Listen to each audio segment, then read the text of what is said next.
So we are live at the Blue Wire Studios here at the Wynn, Las Vegas. My name is EJ, and I am here with April and Datis from The Awakening. That's right.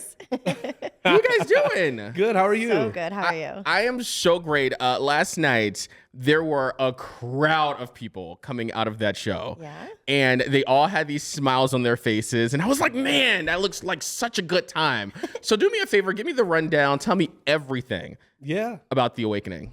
Well, have you seen it yet? Not yet. Okay. I know. I'm tripping. Clearly tripping. All I'm saying is you're missing out so far. Right. Awakening, it's a fully immersive Las Vegas spectacle in every sense of the word. And you're going to see everything in the show. Singing, acting, dancing, aerial acts, illusions. It's a modern day myth that you would think you would see in a film or a movie, but set for the stage. It's beautiful. How do you feel before you guys go out on stage? Yeah. You're about to hit your marks. Describe that feeling for someone who's never done that before. Please. It's incredible. I think it's kind of hard to describe. The technology in the show is like out of this world. And so we have different moments in the show, but my first big moment, I'm descending down from the ceiling and I can just see the whole stage lit up and moving and all these big crazy costumes. And it's like, it's very out of body. You're like, is this real? I'm here. I'm doing this. And it's interesting because we play gods in the show. So, there's a level of power that you try to have to exude before you step on that stage. I know for my first entrance, I'm surrounded by all this fog. It's me center stage. The lights are off. I can see all 1,600 faces. I take a deep breath and it's showtime, It's just that simple. I mean, sometimes it's not as simple, but I think coming into it, you have to have that energy, that powerful energy coming in because, it's a big show. Do you ever get in your head? Oh, before? Absolutely. Really? 100%. So when you're in your head, right? What are some of the things that you feel like you are thinking about? Like what's giving you that anxiety at that moment? Different things. I think one of the biggest things I get in my head about is trying to be my character. And so sometimes if something is just slightly off or a little different, I'm thinking in my head, like, how would my character respond to this? Not how would April respond to this, but like, how would Darkness respond? How would she tilt her head? How would she move her fingers? And that's when I start to get in my head. For me, we're human. So you might, I have 2 kids, a wife, you never know what happened right before you got to the theater. Right. So if anything is like slightly off, it comes into your cipher. But then one thing I do to kind of remedy that is I just focus on the story. So like I try to put personal things in that personal bag, put it away, focus on the story, focus on my intention, and then begin. And that usually works for me. Have you ever been in a situation where you're killing it and you're killing it and you look out in the audience and the people are like, oh my gosh, they are killing it. Does that give you an extra boost of confidence, if that makes sense? So much. Yeah. Honestly, response from the audience, whether they're laughing, crying, if they're clapping, we love when they're screaming because then you know that like we've done our job and they are invested in the story. They care about what's happening. So for me, that's like a huge boost. It's a boost, but for me, I try to ignore that feeling. Do you really? Why? Oh, yeah. Like, because I know when my body's feeling good, my voice is feeling great, I'm in my bag, I'm hitting all my marks, I'm doing extra spins. As soon as I overthink about that too much, that juice can kind of flow away. So I try to replicate the same energy and voltage every single show, no matter who's there, how good I might think I'm feeling. Because as soon as I start to get too much in my head about how good I'm doing, it backfires. What does Robin Roberts say? When you strut, you stumble. Oh, essentially. that's a good one. Yeah, so I was watching Good Morning America, and she was saying her mama would always say, when you strut, you stumble. Yeah. And it's almost like that in that situation. Yeah, and that's why I said before, like about having that powerful preparation that's playing gods. You have to strut because that's what the role calls for. But just, keep the humble and just do your thing, deliver your show. But what's interesting? It almost goes the same for when you look out in the audience and you see someone and they're stone face. Oh yeah. So you got to keep on going. Yeah, you can't think about what that person in the audience is feeling. Right. You know what I'm saying? It's interesting. Like in our show, the stage management, they might make an announcement like, Anderson Paak's in the audience tonight, and I'm like, dang, why'd y'all tell me that? Like I was gonna deliver the same show no matter what, but now. You know? I'm like, why y'all gotta tell me Like, why that? y'all gotta Come tell me on that? now. Yeah. Like, you don't get nervous or anything like that, but still, I don't need to know that information. Oh, You know what man. I'm saying? Yeah, I hear you. Do me a favor and tell me about your characters. Do you want to start? Yeah, sure. I play the character Light. Okay. Light is a god, and he is everything that you can think of when you think of the word light. He is the flare of the show in a lot of the scenes. He's the flash. He also serves as like a guiding light to our main character, Io, because she has to pass through his realms to be able to achieve her goal. And Light is an interesting character. He gets to sing. He gets to storytell. You know, get to act and dance. It's a really dynamic character to play. Nice. April? I played Darkness, and Darkness is quite literally the opposite of Light. Darkness is very closed off. She's very cold. You find out right at the beginning that she's had her heart broken, and so she has just kind of internalized all of that, and she does not connect with anybody. She's overly in control of every single situation. In fact, if you when you come see the show, you'll see the first time you're in Darkness's realm, every single performer in the realm has their face covered in some sort of mask. So Darkness does not connect with anyone, and she's cold, you know, but it comes from somewhere, which is something really nice. As the story goes on and you're finding out why she is the way she is, I think you really start to feel for her. And even though she's a goddess, she's still very human, you know? I don't know. Darkness sounds like a bad blank. Well, she's also that. Yeah, April. We can she be delivers hurt the and a goods. baddie at the same time. Yes, They're not indeed. mutually exclusive. Indeed. Here's the Yes. question. How do you guys prepare for something like this? And is it hard to turn off when the show is over? For me, I mean, there's physical preparation. You know, we have to go to the gym and all that stuff to make sure your body is having a complete warm up before you get on this stage and deliver. And it's a mental thing too, because you know you're performing every night, and it's the same thing. You got to keep it fresh. You know, it makes me think about one of our producers, Bernie Human. He always says to play big, to recognize that there are 1,600 people who have never seen the show before every night, and they all deserve to see the elite quality of a production that we're putting on. So yeah, the preparation, it's all those things. One thing you said, turning it off. Yes, it's hard to turn it off because at the end of the night, you know, I get out like 12:30 or so. Yeah. I'm up. I didn't drink caffeine at 7 p.m., you know, and it's hard to turn off your brain, go to sleep, but that's the lifestyle. You know? That, and also just think about the circle in that room, the energy that Yes. you're giving Yes. the audience and the energy that they're giving back to you. Indeed. Like energy is real. I 100% feel that. 100%. And it's so hard to come down off of something that's Yes. so intense that you Yes. guys are doing. I can imagine it would be hard for you to even come down from that or fall asleep. It is. Yeah, that energy permeates, and like when you're out there, it's a double-edged sword because you can't rest anywhere, you can't hide anywhere. You know, we're in the middle of the stage. There's no wing to go into. You know, there's nowhere where you can like turn away from the audience and have a moment. So you're just on the entire time. But exactly like you said, there are so many people and they're completely surrounding you, and all of their energy is coming towards us as well. And it boosts me. Yes. So we talk about like it makes me feel, you know, energized and excited. But yeah, when you come off stage and you're trying to come down, it takes a while. I have to go home and play with my dog. But it's a beautiful energy though. I Yeah. mean, this is Las Vegas. You know, people are coming here to have a good time. That's why they're in those seats. So when we do get that energy and we do have to take it home, you know, it's hard to turn off, but it's all positive. It's worth You it. know, it's all worth it. April, let's talk about Darkness right quick. Okay. The only reason why is because do you ever feel like it's hard to not take that home? Not necessarily that Darkness is bad, but you're talking about the mask and things like that. It can be a little dark, if you will. I just asked you that. It can be. We literally just had this conversation recently. Is it hard?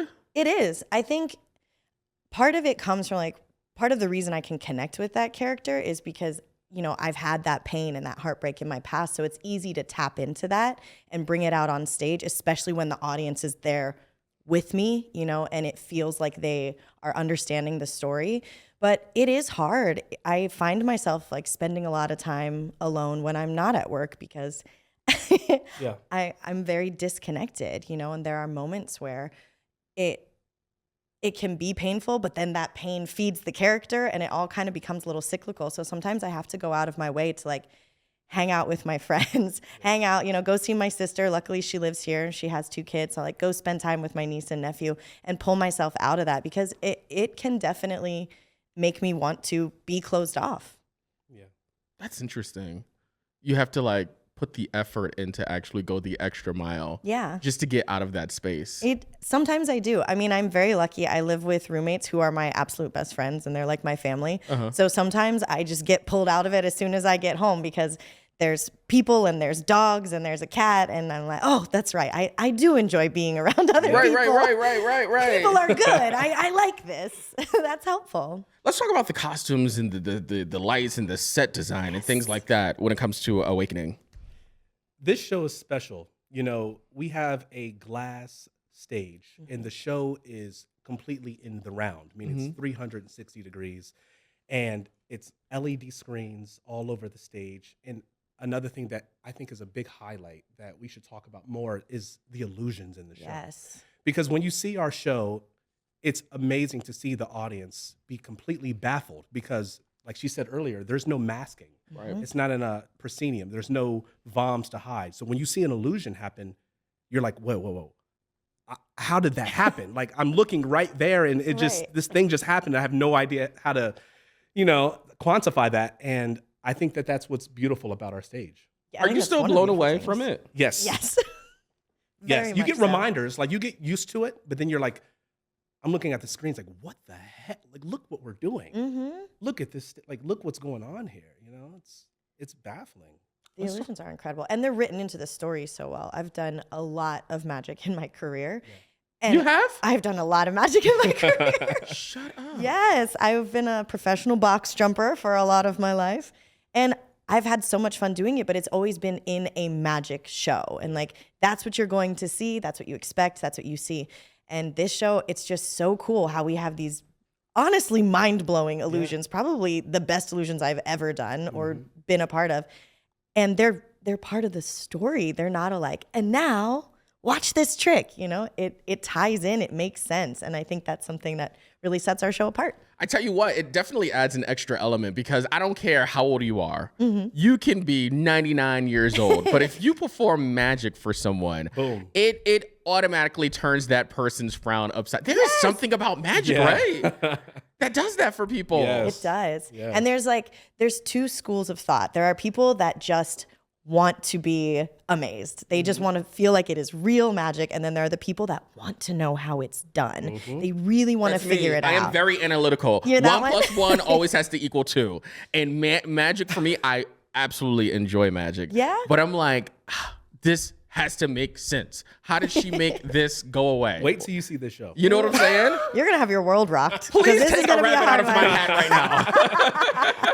Oh, man. I can't wait for you to see this then. Guys, how do you get ready for like the choreography and things like that? First of all, can you guys dance? Oh, Like, did it come natural? It's funny. I like dance, was low-key like an insecurity of mine. Like Really? my wife went to Alvin Ailey for dance in New York City, and she's a dancer. Yes. And I've always kind of like, I move around. I two-step, Do this show has literally changed my life. Let me ask. Do you have 2 left feet? No. Okay. I get busy. You just get your 2-step on. I get get busy, it. but it's Right. like I didn't get busy. Like before the show, I was like, but now I've changed my weakness into a strong suit, and I'm very thankful about that. Yeah. Mine's the opposite. I've been a professional dancer my entire life. That's right. I started dancing when I was about 2 years old. Jesus, is there anything that you can't do? Fly a plane. You are like killing it right now. I like to know how to do a lot of things. I've done like carny stuff. I do like breaking the cinder blocks on my stomach. I'm an aerialist. You I walk do on circus. glass? I walk on broken glass. Do you? Yes, she does. Tell me, I'm darkness. I do it all. I do. But I don't actually dance all that much in the show, which is kind of cool because it really pushed me to, again, learn something new. I really had to be pushed as an actor. I had acting training, but this is just above and beyond anything I had done before. So putting dancers don't tend to speak on mic, and magician's assistants very much do not speak on mic. Aerialists do not as well. So this was a big growth period for me to learn how to be comfortable speaking and really using my voice. And I think now it's gone the opposite direction. Now I can't be tamed. Absolutely not. Can't be tamed. Exactly. Can't be. Give me that mic. I have something to say. That's right. Right. So I'm assuming there were a lot of parts of the show that just pushed you out of your comfort zone. How do you eventually get over that? Practice, just exposure and practice. For me, the mic thing was a big thing when I first joined the show. They had to turn my in-ears way down because I was being so quiet and timid. And they were like, we can't hear you. And to me, I was like, I'm screaming, I'm yelling. And they're like, no, you're not. You're being so quiet. So we had to turn my in-ears down to make me project loudly enough. And, over time I got comfortable, but I think it's a big thing, exposure and also support, because our producers are wonderful. That's what I was going to say. Like for me, like just having the confidence and the trust by, these creative geniuses, Baz, Bernie, everyone that we've been working with, Mandy Moore. I'm like, shoot, if y'all trust me, I need to trust myself, and stay in that present moment and flow and trust my instincts and my authenticity. And I think having their support really empowered me. And they create they create a creative environment in which, they all are beautiful collaborators with each other, but they also do so specific things that they're like, we need you to do what you do. You do.